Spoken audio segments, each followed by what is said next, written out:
나훔서에 대한 나훔 선지자가 말한 이 말씀에 대해서 좀 같이 나누도록 하겠습니다. 여러분, 이 나훔 선지자는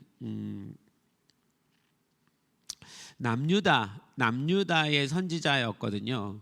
그러니까 이스라엘이 북이스라엘과 남유다로 나눠져 있잖아요. 근데 이미 이때는 북이스라엘은 멸망한 상태입니다. 멸망한 상태고, 그 남유다의 선지자가 니느웨라는 도시를 향한 지금 예언이에요. 그러니까 니느웨는 어디 있냐면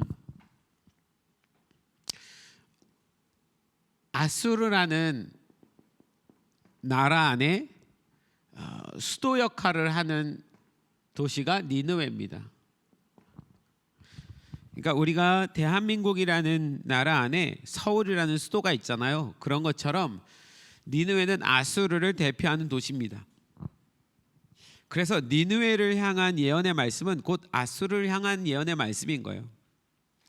니느웨라고 말할 때마다 아수르를 생각하고, 아수르 하면 니느웨 생각하면 됩니다.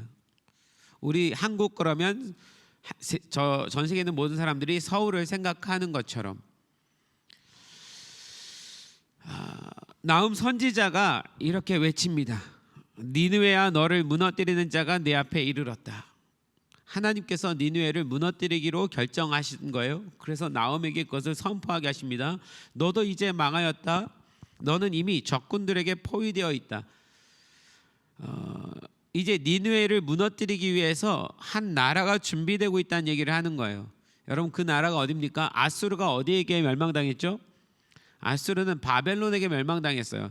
신바벨론.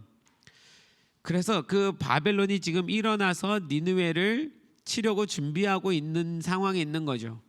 아수르도 모르고 바벨론 스스로도 자기네도 모르지만 하나님은 아시고 계신 거죠. 온 세계의 역사를 주관하시는 분이니까. 그러니까 하나님께서는 이미 바벨론을 일으키셔서 저 니느웨 아수르를 공격하고 멸망시키기로 결정하신 거예요. 나훔 선지자는 마치 현재 일어나고 있는 일처럼 표현합니다.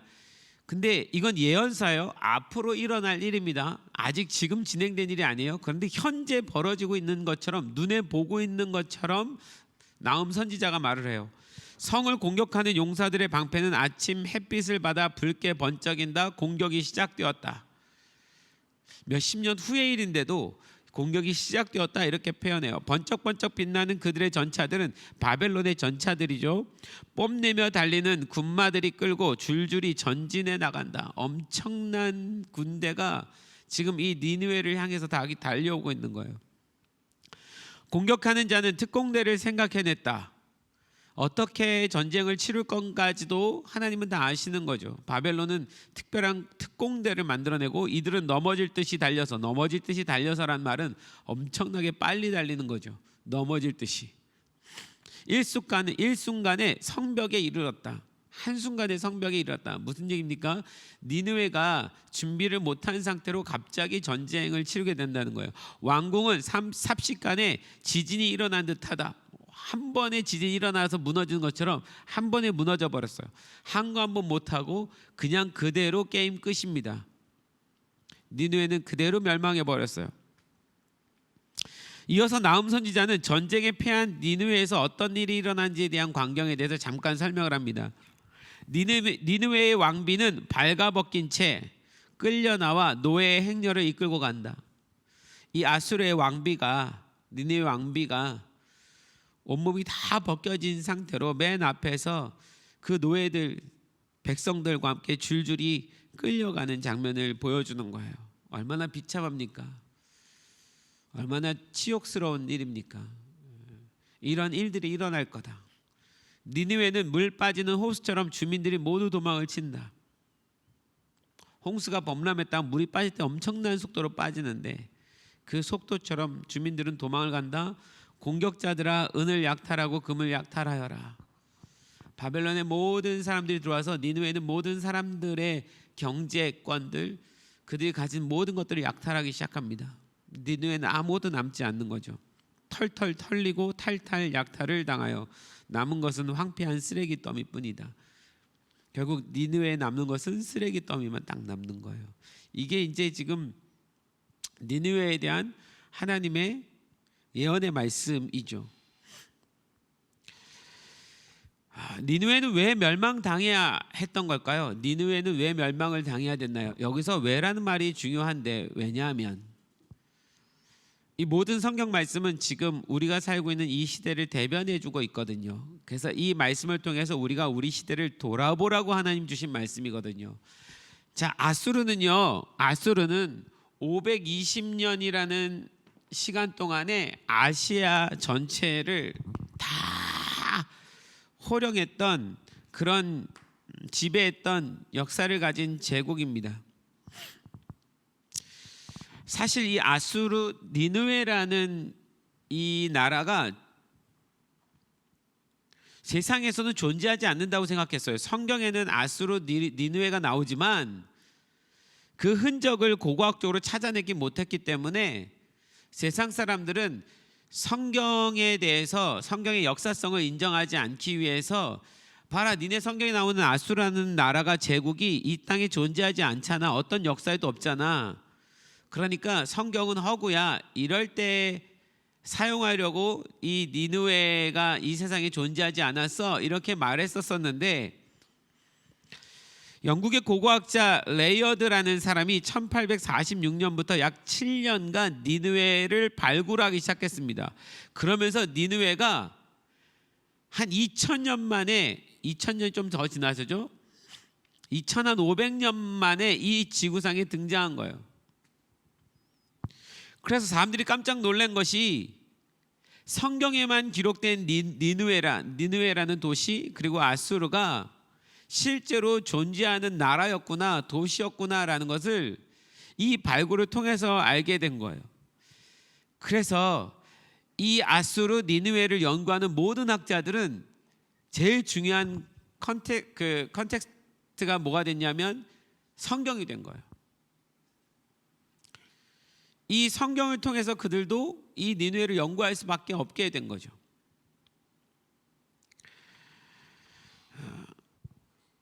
역사적으로 아수르의 존재가 늦게 밝혀진 이유가 니느웨에 큰 홍수가 임했나 봐요. 그때 여러분 요즘에 우리가 홍수 경험해봐서 알죠. 토사가 엄청나게 밀려오잖아요. 그래서 홍수 한번 지나가고 나면 집안에 들어온 그 흙이 이번에도 보니까 어디 막 50cm, 1m씩 쌓였더라고요. 이만큼 오는 것도 1m씩 쌓이는데, 그런데 니느웨에 한번 큰 홍수가 나고 니느웨 그 도시 위로 6m 정도 흙이 쌓였어요.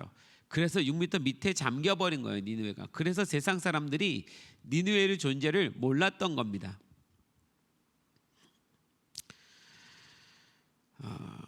그런데 이 니느웨를 발굴하고 나서 보니까 니느웨 성 도시를 둘러싼 성벽의 길이가 여러분 옛날 고대예요. 지금같이 인구가 많을 때가 아닙니다. 이 니느웨의 전체 인구가 수십만 명 정도밖에 안 되는, 그런데 성벽의 길이가 13km, 성벽의 높이는 초원에서부터 60m 이상, 60m면 한 20층 정도 건물 되겠네요. 20층 정도 건물 되는. 성벽의 두께는 마차 3대가 나란히 달릴 수 있을 만큼 넓었어요. 마차 3대. 엄청난, 거의 지금 우리 이 예배당 이 넓이만큼의 성벽이었던 것 같아요. 그러니까 이 니느웨가 당시에 얼마나 강대하고 큰 나라였는지를 우리가 이제 이해할 수 있는 거죠. 이 니느웨, 아수르는, 제가 이제부터 이 니느웨라는 말을 아수르로 돌려서 설명을 하겠습니다. 아수르의 역사니까요. 아수르라는 나라는 작은 나라에서 출발했지만 제국주의를 펼치면서 동쪽으로는 어디까지 갔냐면요, 인도까지 먹었어요. 지금의 인도까지 갔습니다. 서쪽으로는 애굽까지, 이집트까지 내려갔어요. 그리고 남으로는 아라비아 펠리스, 저 아프리카까지 먹었습니다. 이렇게 대단했던 제국이 흔적도 없이 사라져 버렸어요. 이 지구상에 그 기록이 남지 않을 만큼. 그리고 수천 년이 돼서야 고고학으로 등장한 거죠. 여러분, 한 나라의 흥망성쇠는 사람들의 노력에, 정치인들의 어떤 탁월함이 있지 않습니다. 이건 하나님의 주권이에요. 한 나라가 이렇게 흥할 수도 있고 이렇게 한순간에 사라질 수도 있는 겁니다. 자, 이 아수르는, 근데 이 하나님께서 이 아수르를 굉장히 사랑하셔서 한번 회개의 시간을 주셨던 적이 있습니다. 우리가 잘 아는, 우리 엘레덴도 잘 아는 요나 아나? 요나 하면 떠오르는 거 뭐예요? 요나 하면 뭐가 떠올라야 돼? 물고기. 요나가 하나님의 부르심을 받아서, 하나님이, 엘레덴 잘 들어, 하나님이 이 니느웨가, 이 아수르가 너무 범죄해서 이대로 가면 아수르 니느웨를 완전히 다 멸망시켜야 될 것 같으니까 하나님이 요나라는 선지자를 보내서 회개하라고 외친 거예요. 그래서 요나가 회개하러 가려고 하는데, 사실 그 당시에 요나는 북이스라엘의 선지자였습니다. 북이스라엘과 이 아수르는 거의 맞닿아 있어요, 경계가. 그러니까 적국이란 말이에요. 하나님 왜 저 적국에 가서 회개하러 갑니까? 차라리 하나님 그냥 저 적국 그대로 멸망해서 그대로 죽으면 안 됩니까? 그러면 우리나라가 훨씬 이득인데. 그러니까 가기 싫은 거죠. 왜 저 적군, 우리를 적대시하는 저 나라를 살려야 됩니까? 그대로 멸망시켜 주십시오라고 하고 싶은데 안 가겠다고 도망가다가 물에 빠져가지고 물고기가 요나를 먹잖아요. 그치? 엘레덴 기억나지? 그 물고기가 먹었는데 이 물고기 뱃속에서 요나가 며칠 있어요. 3일 동안 물고기 뱃속에 있다가 하나님이 그 여러분, 물고기 뱃속에 사람이 들어갔다 살아나올 수 있어요, 없어요? 있어요. 얼마 전에 거대한 큰 고래가 모르고 입 벌려서 플랭크톤 먹다가 거기서 스노클링 하는 잠수하고 있는 잠수부를 삼켜버렸어요. 삼켜버렸는데 그 고래가 삼켜서 그 뱃속에 들어갔다가, 근데 고래가 자기가 뭔가 잘못 먹을 것이 아닌 것을 먹었다고 생각하면 그 몸 안에서 반응이 일어나면서 토해낸대요. 그래서 그 사람이 숨을 참고, 그리고 그 정보를 갖고 있는 사람이라서 기다렸다는 거예요, 토해내주기를. 그랬더니 고래가 갑자기 확 하면서 토하면서 그 토할 때 손을 쫙 뻗쳐서 빠져나왔다는 거예요. 이번에 해외 토픽에 나왔는데 이런 일이 있을 수 있는 거예요. 근데 이 고래는 조금 둔감한 고래였나 봐. 굉장히 뚱뚱한 고래였나 봐. 그래서 자기가 뭘 삼켰는지 잘 모르고 있다가 3일 동안, 근데 3일 동안 숨을 어떻게 쉬느냐? 이 잠수부들이 하는 얘기가, 고래 뱃속에 들어갔을 때 고래가 함께 공기를 흡입하기 때문에 위에 상층부에 공기가 있대요. 그래서 거기에다가 고개를 내밀어서 그 공기를 마시면서 잠깐 버틴다는 거예요. 이게 과학적으로 다 되는 일입니다. 그래서 이게 동화의 얘기가 아니에요. 실제 있었던 얘기인 거예요. 우리 아이들은 실제라고 믿는데 우리 엄마 아빠들은 이제 머리가 다 커가지고 이걸 동화라고 생각하시죠? 절대 그렇게 생각하지 마세요. 있었던 일이에요. 그래서 물고기가 먹었다가 3일 만에 뱉었어요. 뱉어서 그래서 요나가 내가 불순종했구나. 그러고 가서 회개를 외치죠. 그리고 니느웨 가서 회개를 외칩니다. 회개하라, 하나님께서 너희를 멸망시킬 거다라고 외쳤습니다. 이 회개 운동이 일어나고 나서 실제로 놀랍게도 니느웨 왕과 모든 백성들이 갑자기 회개하는 사건이 일어났어요. 제가 이게 도저히 좀 이해는 안 가는 것이, 아니 적국에 있는 한 사람이, 이름도 모르는 한 사람이 와갖고 회개하란다고 회개합니까? 이게 회개할 만한 무슨 사회적인 분위기와 이가 있었어야 되는데, 그리고 이 니느웨가 아수르가 전 세계를 다 다스리는 때였는데 이 조그만 나라에서 온 선지자 하나가 외친다고 해서 그 말이 귀에 들립니까? 왕까지 나와서 자기 몸을 찢고 온 백성들에게 금식하면서 회개하라는 것이 도저히 이해가 안 가더라고요.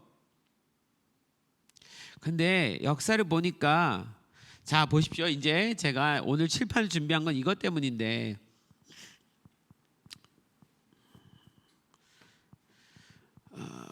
예수님께서 이 땅에 오셨던 2000년을 우리가 영년으로 보잖아요. 영년이잖아요. 여기서부터 시작해서 우리가 살고 있는 2020년은 예수님 탄생 이후에 2020년이 지났다. 그래서 아노 AD 아노 도미니 예수님 이후에 주님 이후에라는 뜻이에요. 주님 이후에 2020년 지났다. 그래서 이 세상의 모든 역사는 예수님이 태어나신 것을 기준으로 기록되어 있습니다. 자, 그래서 예수님 태어나기 전을 BC라고 하잖아요. BC, Before Christ. 예수님 오시기 전, 몇 년 전. 그래서 우리 어린아이들 때문에, 어른들은 다 알아. 니네 때문에 목사님이 지금 설명하는 건데, 그래서 여기서부터 0부터 시작해갖고 10년, 20년, 100년, 뭐 2000년 해갖고 지금 2020년이 지난 거야. 근데 여기는 거꾸로 이렇게 갈 때, 자, 몇 년 전이니까 100, 이렇게 하면 100년, 그럼 BC 100년, 그러면 예수님 오시기 100년 전에 BC 200년, 그럼 예수님 오시기 200년 전에 이렇게 설명을 해가요. 자, 그런 의미에서 어떤 사건이 있었는지 좀 볼게요.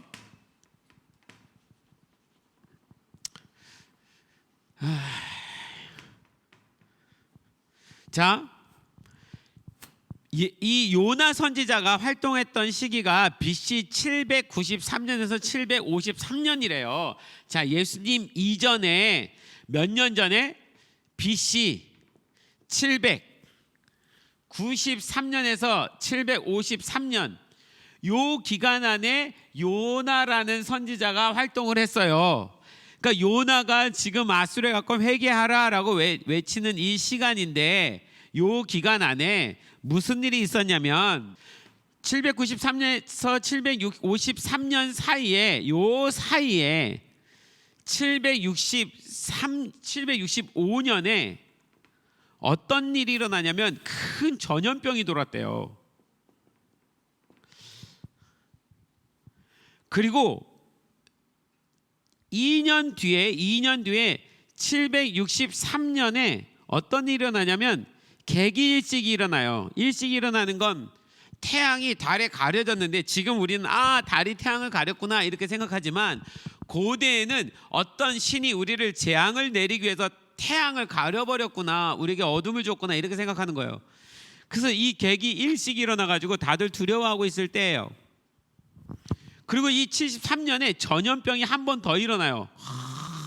제가 이 토요일에 이 말씀을 묵상하다가 이게 오늘 우리가 전해야 될 말씀이라고 생각한 건 이것 때문이에요. 전염병이 두 번 크게 일어났어요. 2년 상간에. 그러니까 이게 1차 팬데믹이고 이게 2차 팬데믹인 거예요. 아수르는 얘기했잖아요. 인도부터 아프리카지를 다 먹고 있다고요. 여기서 전염병이 일어났으니까 장난이 아니죠. 이때 어마어마한 사람이 죽었을 거예요. 그럼 생각해 보세요. 아수르가 섬기고 있는 신이 있어요. 그 모든 신들에게 아수르의 니느웨의 모든 백성들이 얼마나 가서 부르짖으면서 이 전염병을 해결해 달라고 요청을 했을까요? 근데 해결이 안 나는 거예요. 계속 번져가는 거예요. 자기들의 신이 아무것도 못 해줬어요. 그런 와중에 해가 가려졌어요. 이 당시에 모든 신은 태양신을 섬기는 태양신 숭배 사상이었거든요. 모든 신이 결국은 태양이었던 거예요. 그러니까 태양이 가려졌다는 건 자기 신이 죽었다라는 의미처럼 느껴지는 거예요. 자기 신이 갑자기 사라져 버린 거죠. 그러니까 백성들 안에 도대체 뭐야, 우리가 섬기던 신은 어디 간 거야? 이런 이제 고민이 들 때요. 그때 다시 63년에 전염병이 한 번 더 크게 돌아요. 여러분, 전염병은 1차보다 2차가 더 크대요.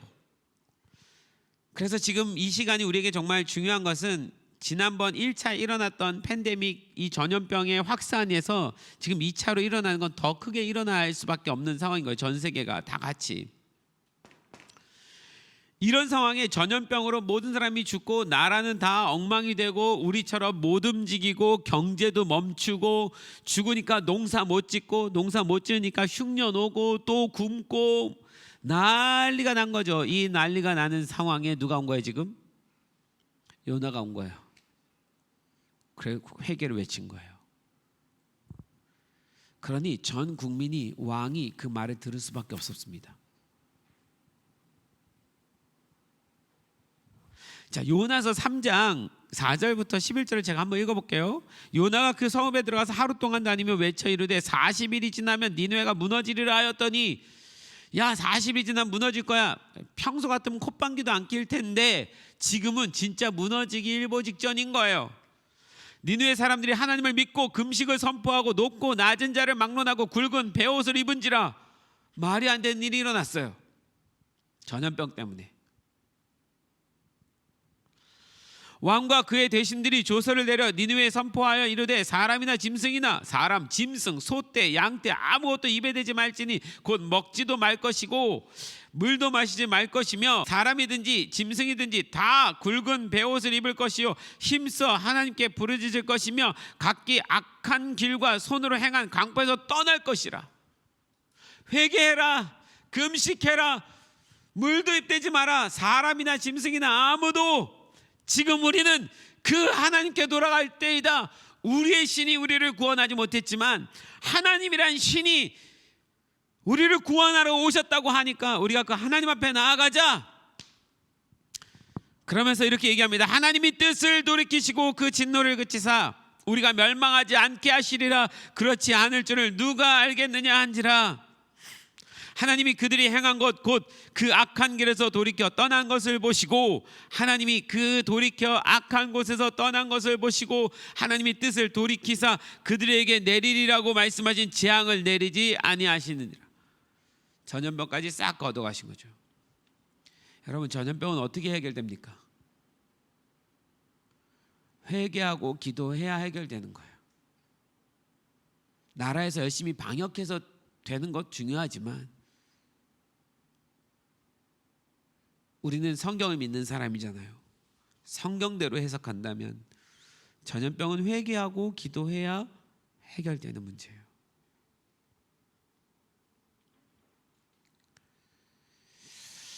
저는 우리가 회개하고 기도해야 되는 시간에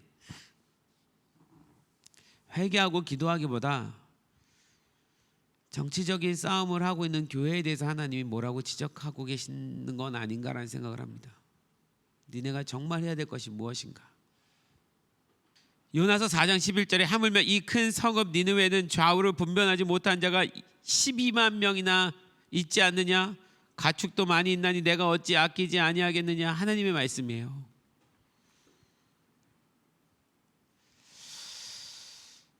여러분, 그런데 그래서 하나님께서 이 요나를 통해서 니느웨를 회복시켜 주셨습니다. 그리고 니느웨는 다시 살아났어요. 누구 때문에요? 하나님 때문에요. 이 니느웨는, 이 아수르는 그 하나님의 은혜를 절대로 잊어서는 안 됩니다. 기억해야 되는 거예요. 그리고 자신들의 신들을 버리고 하나님 앞에 돌아와야 되는 거예요. 근데 여러분, 그 시간이 그렇게 오래 가지 않았습니다. 아수르의 회개 운동 이후에 결국 이 제국에 대한 야망을 버리지 못하고 정치적인 이 야망을 버리지 못하고 40년 지나서 BC 722년에 여기 좀 지울게요. 763년에 전염병이 있었다고 그랬죠. 722년 40년 정도밖에 안 지났어요. 요 40년밖에 안 된 이 시점에 자신들을 구원해 줬던 북이스라엘 있잖아요. 북이스라엘의 선지자 요나가 와서 전했잖아요. 그 북이스라엘을 침공해서 북이스라엘을 멸망시킵니다. 아수르가요. 멸망시켜 버려요. 진짜 나쁘지 않아요? 이 북이스라엘을 공격한다는 건 하나님을 공격하는 것과 다르지 않습니다. 근데 이들은 공격했어요. 40년 만인 거 보면 왕이 바뀌었겠죠.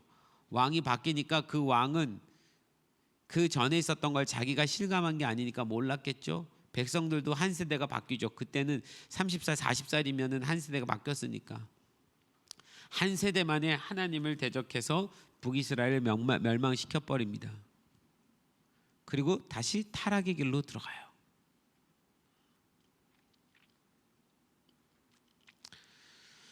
이 북이스라엘, 아수르가 북이스라엘을 멸망시키고 난 다음에 한 진짜 나쁜 일은 뭔지 아니? 엘레덴?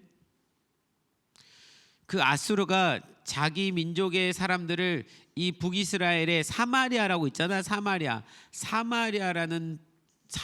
사는 모든 사람들을, 그러니까 북이스라엘이 대부분이, 북이스라엘 수도가 사마리아였기 때문에 사마리아에 있는 사람들이 대부분 북이스라엘 사람인데 다 데리고 아수르로 가버려서요, 아수르의 어떤 지역에다가 그 사람들 다 집어넣어 버리고 거기서 피가 섞이게 합니다. 자기네 민족하고 섞여서 결혼해서 애 낳고, 그래서 이방 신을 섬기며 살아가게 만들어요. 그리고 아수르에 있었던 사람들을 다 또 데리고 와서 이 사마리아에, 북이스라엘에 이주를 시킵니다.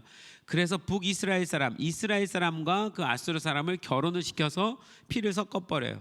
이게 아수르 제국이 온 세상을 다스리는 법이었어요. 피를 섞어버리면 어차피 민족성이 사라지니까 그러면 그 제국은 영원히 있을 거라고 생각한 거예요. 그래서 피를 섞는 작업을 합니다.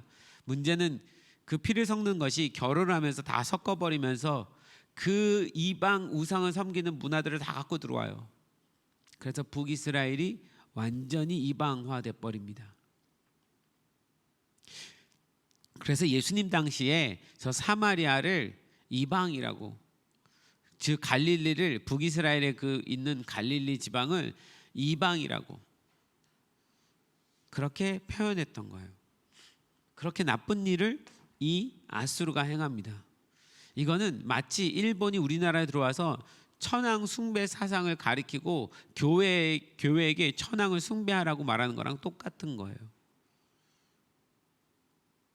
이거는 마치 동성애를 인정함으로 교회 안에서 성경에서 금지한 그 동성애를 인정하라고 말하는 거와 똑같은 거예요.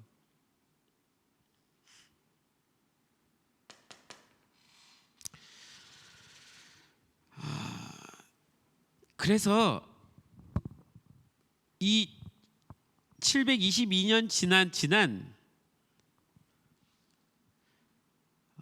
8년쯤 지난 714년에 8년 지났어요. 이 아수르는 남유다까지 공격을 합니다.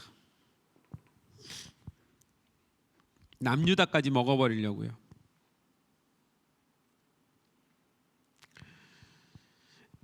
요때 이야기가, 여러분 성경에 히스기야 기억나시죠? 히스기야 때에 아수르의 사네립이 침공해서 들어오잖아요.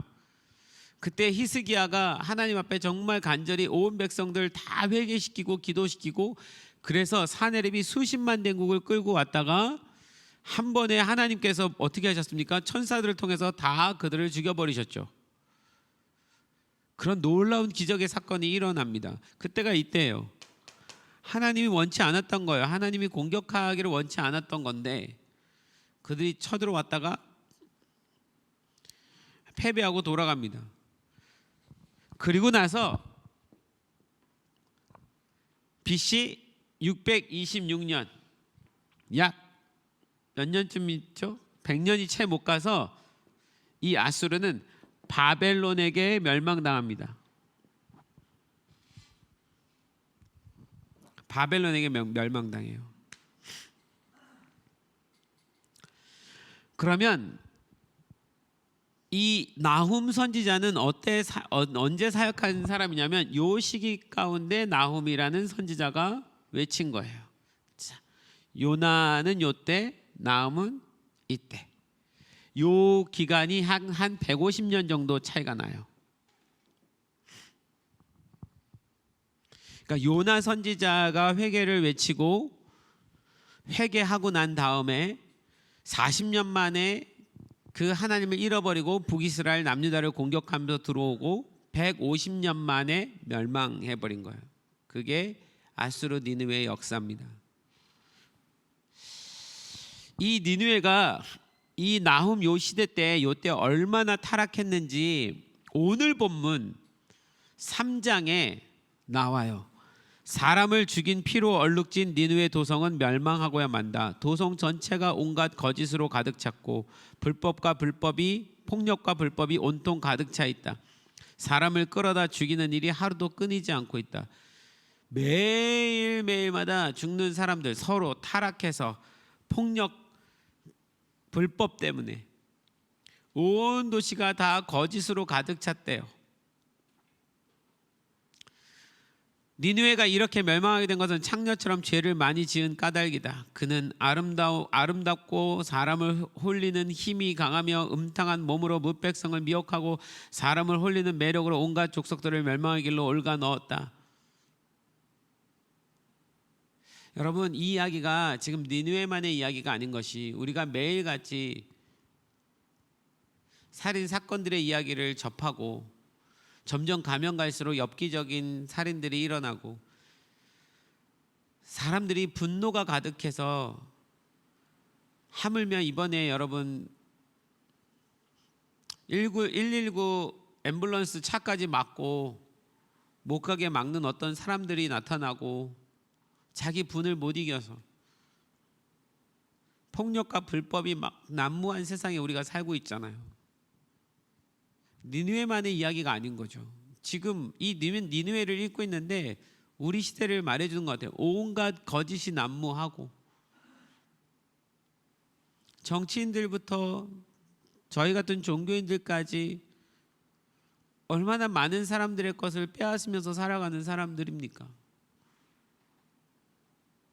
불법과 투기로 온갖 거짓 속에 살아가고 있잖아요.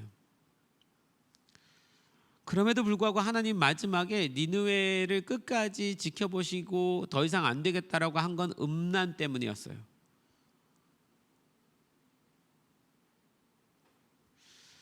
여러분, 그래서 우리가 동성애의 문제를 가지고 이렇게까지 교회가 싸울 수밖에 없는 문제는, 이 동성애의 문제의 음란까지 넘어가게 되면 그 다음에는 하나님의 진노밖에 없습니다. 그건 동성애자들이 싫어서가 아니라 정말 하나님의 진노 가운데 우리가 들어가지 않기 위해서 모두를 살릴 수 있는 방법인 거죠. 끝까지 이 부분에 대해서 우리가 같이 기도해야 됩니다. 하나님, 막아서 주십시오. 그들을 혐오하고 경멸하는 것이 아니고 하나님의 진노로부터 돌아올 수 있도록 우리가 기도해야 되는 거죠. 여러분, 그래서 니느웨를 하나님이 멸망시킬 수밖에 없었는데,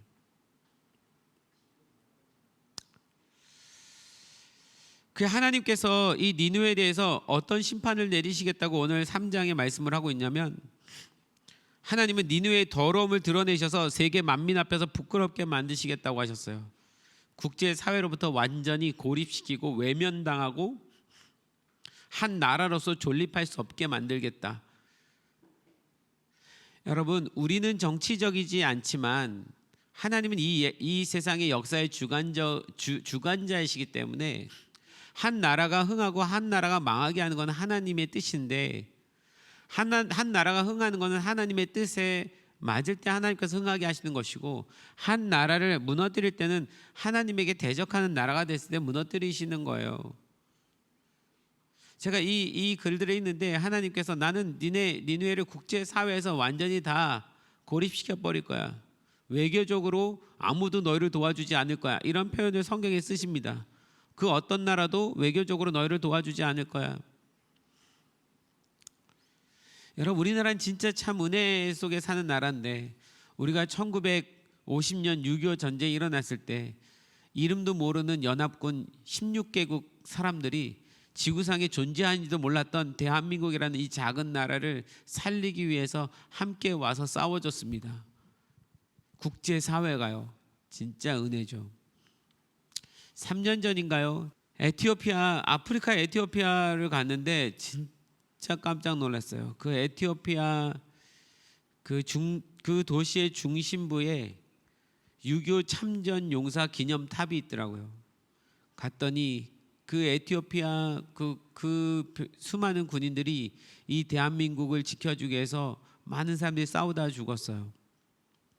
저 아프리카에서 우리를 알지도 못하는, 그때 파병을 보냈던 왕이었는데, 왕이 한 번도 들어보지 못한 어떤 한 나라가 위기에 처했다고 한다.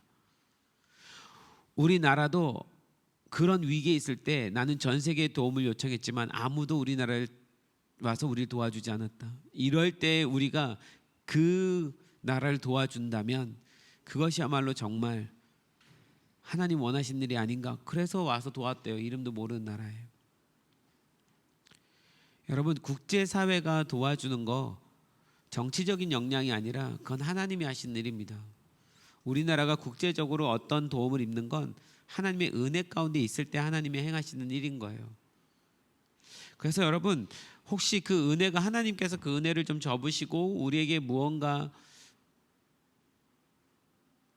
깨달으라고 회개하라고 하실 때 보면 국제사회 문제가 굉장히 심상치 않게 돌아갑니다.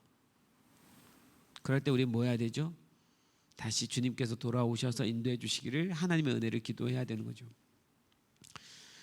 하나님께서 이 아수르의 지도자들은 모두 쇠사슬에 끌려가게 할 것이라고 말씀하십니다.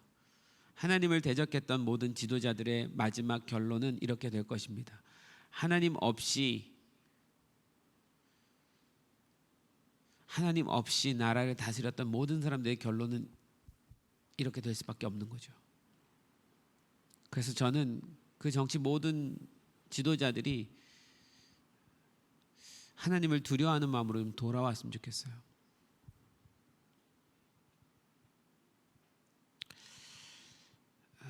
이 정치 지도자들이 끌려간다라는 표현을 쓸 때 그 성경 그 구절에 어떤 말씀이 같이 적혀져 있냐면 그 모든 아이들은 길가에 돌에 메어쳐서 모조리 학살당할 것이다. 이렇게 기록되어 있어요. 한 나라의 정치인의 타락은 그 정치 지도자들의 타락만이 아니라 그것은 우리의 다음 세대를 다 죽이는 사건이 될 것입니다. 그래서 우리가 기도해야 되는 거죠. 정치인들을 위해서도, 지도자들을 위해서도. 제가 여기서 말하는 기도하자는 것은 그들의 이념대로 되기를 기도하자는 것이 아니라 하나님의 뜻대로 되기를 기도하자라는 의미입니다. 세 번째는 모든 요새는 쉽게 무너지고 백성들은 원수들의 포위당하여 불에 타 죽게 될 것이다. 사회 모든 인프라가 다 무너져 버립니다. 백성들은 죽게 되고요. 넷째, 니느웨의 자랑스러운 상인들은 모두 메뚜기가 허물 벗고 날아가듯이 사라져 버릴 것이다. 경제적으로 아무것도 남지 않을 거라는 거죠. 이 이야기를 가만히 보면 국제사회에서 고립될 거야. 정치적으로 다 무너질 거야. 사회의 모든 인프라가 다 망가질 거야. 경제는 다 피폐화될 거야. 이런 얘기인 거예요. 하나님의 심판은 우리가 실제로 몸으로 겪게 되는 어떤 일들입니다.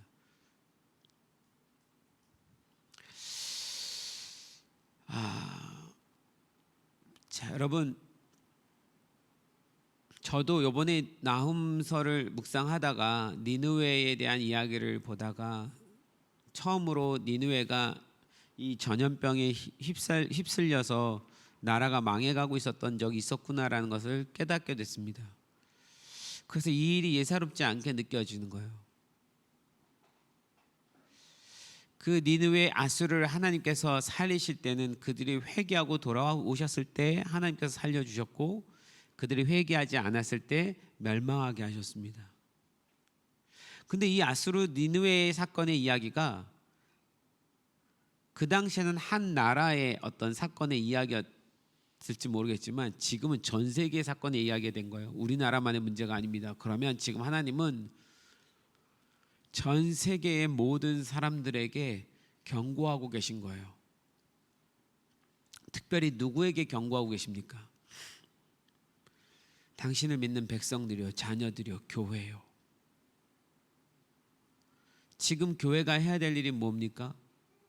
회개요, 기도요, 중보요.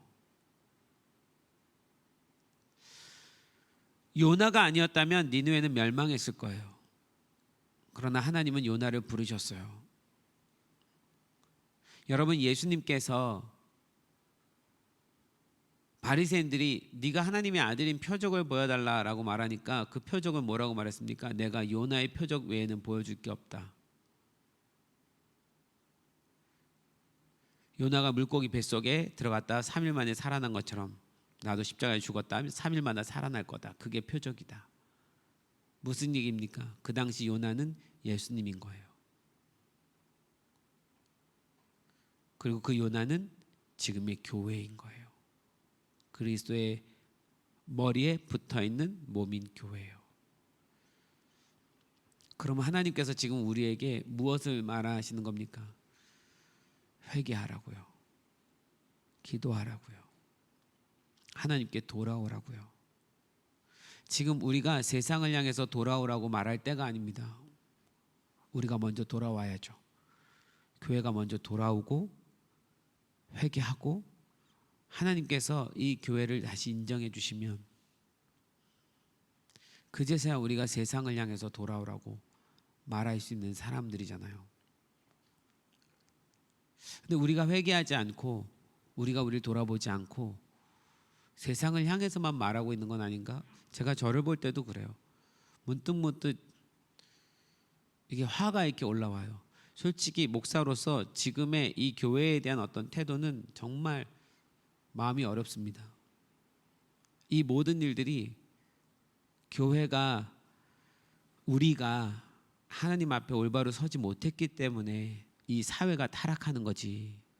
주님의 교회가 온전히 서 있었으면 이 교회가 그렇게, 이 세상이, 이 사회가 그렇게 타락하여 가지 않습니다. 1907년도에 그 평양의 대부흥이 일어났을 때 그 부흥, 교회의 부흥으로 인해서 사회의 부흥도 일어났어요. 사회 안에서도 사람들이 회개하고 죄를 고백하고 범죄가 줄고 살인이 줄고 그게 정상적인 건데 지금 우리가 해야 될 것은 회개고 기도입니다. 아까도 얘기했지만 이 세상에 영원한 국가는 없어요. 영원한 정부도 존재하지 않습니다. 영원한 이념도 없어요. 지금 교회는 좌냐 우냐의 싸움할 때가 아닙니다. 우리는 하나님께로 돌아가야 될 때입니다. 어느 편에 서느냐가 중요한 거 아니에요. 성도 여러분, 여러분에게 묻겠습니다. 여러분 마음 안에는 매일매일 하나님의 마음으로 하나님 마음을 느끼면서 살아가고 있습니까? 아니면 우리도 모르게 나는 좌에 나는 우에 그런 이념의 생각 속에서 이 세상을 보고 있습니까? 그보다 더 중요한 건 성경 안에서 하나님의 세상 안에서 세상을 바라보는 우리가 되어야 됩니다. 그 이념 싸움에 우리가 휘말려서 싸울 때가 아니라는 얘기죠. 제가 하루에 성경을 묵상 시간 한 2시간씩 매일 하는데 그러면서도 성경적이지 않은 나를 보는 거예요. 솔직하게. 그러나 매일 아침 또 말씀을 보니까 또 다시 나를 채찍질하고 여러분 성경으로 돌아가십시오. 성경이 없는 상태에서 판단하는 모든 판단은 세상적인 것이 될 것입니다. 언론의 이야기가 내 마음과 내 중심을 더 빼앗을 거예요. 아니, 성경이 내 마음에 가득 차고 그 성경 안에서 모든 것을 해석하고 이해해야 됩니다. 내 안에 성경이 없는데, 진리가 없는데 어떻게 세상을 이해할 수 있을까요? 그 이해는 세상적인 이해죠. 이 세상 임금 마귀 사단은 우리가 그런 이념 싸움을 싸우게 하고 싶어 할 겁니다. 성경을 보는 것이 아닌 그런 세상의 이야기를 더 듣게 할 겁니다. 그럴수록 우리는 하나님께 속한 자들입니다. 그래서 말씀 안으로 돌아가야 됩니다. 그리고 기도해야 되는 거죠. 지금 이 시간은 예수님께서 십자가에 못 묻기 돌아가셨던 것처럼